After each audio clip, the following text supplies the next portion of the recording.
Assalamualaikum warahmatullahi wabarakatuh. Selamat datang di channel Menanam Pohon Uang. Pada video kali ini saya ingin membahas cara membaca laporan raja atau balance sheet. Laporan raja atau balance sheet merupakan bagian dari laporan keuangan yang dipublikasikan emiten setiap 3 bulan sekali. Laporan raja bisa disebut juga sebagai laporan posisi keuangan. Laporan raja juga berfungsi sebagai petunjuk kondisi dan informasi keuangan perusahaan. Jenis laporan keuangan ini menyajikan informasi seputar aset, kewajiban, dan modal dalam satu periode secara menyeluruh dan terperinci. Kenapa disebut laporan raja atau balance sheet? Ini karena ada rumus persamaan, yaitu bahwa aset tambah dengan kewajiban ditambah modal. Sekarang kita bahas dulu tentang informasi yang pertama, yaitu aset atau kadang disebut juga aktiva. Aset atau aktiva adalah sumber daya perusahaan yang terdaftar secara hukum dan bernilai ekonomi. Misalnya bangunan, tanah, mobil, dan uang. Aset terbagi dua, yaitu aset lancar dan aset tidak lancar. Aset lancar adalah aset yang bisa dikonversikan menjadi kas dalam waktu kurang dari 1 tahun. Sedangkan aset tidak lancar adalah aset yang baru bisa dicairkan dalam waktu lebih dari setahun. Sekarang kita bahas informasi yang kedua, yaitu kewajiban atau liabilitas. Kewajiban adalah utang perusahaan yang harus dibayarkan kepada pihak lain. Contoh kewajiban adalah pinjaman bank, pajak, piutang, pinjaman ke institusi finansial, dan overdraft. Kewajiban juga terbagi menjadi dua, yaitu kewajiban jangka pendek dan kewajiban jangka panjang. Kewajiban jangka pendek adalah kewajiban yang jatuh temponya kurang dari setahun. Sedangkan kewajiban jangka panjang adalah kewajiban yang jatuh tempo lebih dari setahun. Sekarang kita bahas informasi yang ketiga, yaitu modal atau ekuitas. Modal adalah harta kekayaan perusahaan yang dimiliki oleh pemilik perusahaan. Modal akan bertambah seiring dengan bertambahnya investasi ke dalam perusahaan. Yang termasuk dalam modal adalah pendapatan tetap, modal saham, dan sebagainya. Ada beberapa jenis modal, yaitu modal dasar, modal ditempatkan, dan laba ditahan. Modal dasar adalah total jumlah saham yang tercantum dalam anggaran dasar. Sedangkan modal ditempatkan adalah jumlah modal yang disanggupi pendiri atau pemegang saham untuk dapat dipenuhi. Saham tersebut nantinya akan diserahkan kepada para pemegang saham untuk dimiliki. Sedangkan laba ditahan adalah laba perusahaan yang tidak dibagikan ke pemegang saham. Sekarang kita akan coba membaca laporan keuangan PT Astra Argo Lestari Tbk dengan kode emiten AALI untuk periode triwulan kedua tahun 2022.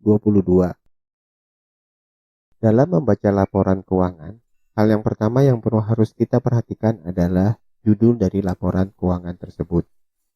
Di sini laporannya berjudul Laporan Posisi Keuangan Konsolidasian untuk periode 30 Juni 2022 dan 31 Desember 2021.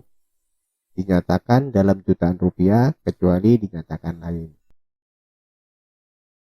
Dalam laporan keuangan biasanya dibuat dalam dua bahasa, yaitu bahasa Indonesia dan bahasa Inggris. Ini bertujuan untuk investor dalam negeri dan investor luar negeri atau investor asing. Ada dua periode tadi sebagai mana disebutkan di dalam judulnya, yaitu untuk periode 30 Juni 2022 dan 31 Desember 2021. Informasi pertama ini tentang aset lancar.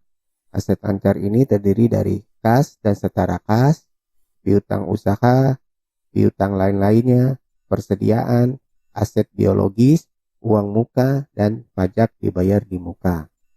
Totalnya adalah untuk periode 30 Juni 2022 adalah 9,3 juta. Ini dinyatakan dalam jutaan berarti harus dikali 1 juta berarti menjadi 9,3 triliun. Sedangkan untuk periode 31 Desember adalah 9,4 triliun. Informasi selanjutnya adalah tentang aset tidak lancar.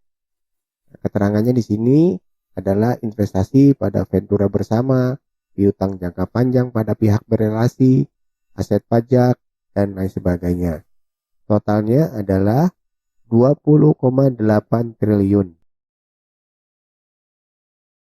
Lalu total asetnya antara aset lancar dan aset tidak lancar adalah 30,2 triliun. Informasi selanjutnya adalah tentang liabilitas jangka pendek atau kewajiban jangka pendek. Ini terdiri dari uang muka pelanggan, utang usaha, liabilitas lain-lain, akrual, utang pajak, dan lain sebagainya. Totalnya adalah 5,6 triliun. Lalu untuk liabilitas jangka panjangnya, totalnya adalah 3,2 triliun. Total liabilitasnya adalah 8,8 triliun. Kalau dibandingkan dengan periode 31 Desember 2021, ini nilainya 9,2 triliun berarti terjadi penurunan liabilitas. Informasi selanjutnya adalah ekuitas. Ini terdiri dari modal dasar, lalu ada modal tambahan, lalu ada saldo laba. Totalnya adalah 20,8 triliun. Karena ini laporan konsolidasian, maka ada tambahan nilai angka untuk bagian non pengendali. Atau artinya ini bukan merupakan bagian dari punya PT Astra Argo Lestari.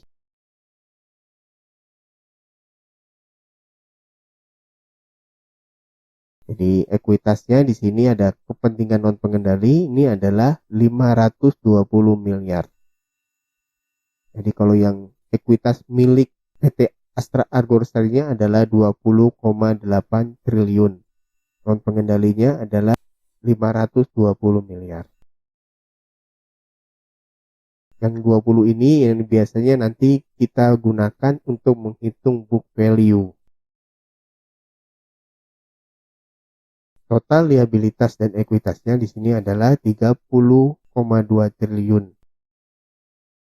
Turun dibandingkan dengan periode 31 Desembernya, yaitu 30,3 triliun. Halnya yang cukup penting diperhatikan di dalam laporan keuangan yaitu catatan. Ini yang akan menjelaskan setiap item di dalam laporan keuangan. Misalnya di sini item kas dan setara kas ada catatannya, catatan 2C, 2N, 4, dan 4C. Kalau kita lihat catatannya, jadi catatan nomor 2 ini tentang kebijakan akuntansi signifikan. Poin C-nya adalah tentang kas dan setara kas. Jadi kas dan setara kas, ini penjelasannya adalah kas dan setara kas mencakup kas, bank, dan investasi jangka pendek yang jatuh tempo dalam waktu 3 bulan atau kurang sejak tanggal perolehan. Sedangkan untuk poin 2N-nya ini adalah tentang transaksi pihak berelasi. Yaitu pihak berelasinya adalah perusahaan dan entitas anak mempunyai transaksi dengan pihak berelasi. Definisinya ini sesuai dengan Pernyataan Standar Akuntansi Keuangan atau PSAK nomor 7.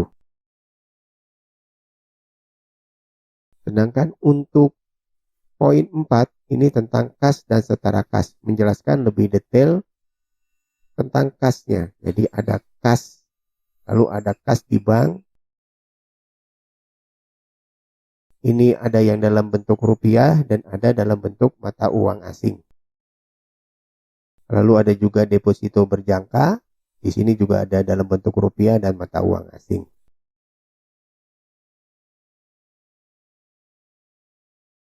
Sedangkan informasi poin 6 ini tentang informasi mengenai pihak berelasi.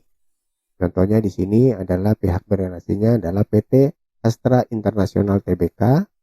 Ini hubungannya adalah sebagai pemegang saham mayoritas. Jadi memang Astra Agro Lestari ini adalah anak perusahaan dari PT Astra International. Lalu ada pihak berelasi PT United Tractor Tbk. Ini hubungannya adalah entitas pengendali. Artinya memang sama-sama anak perusahaan dari PT Astra International.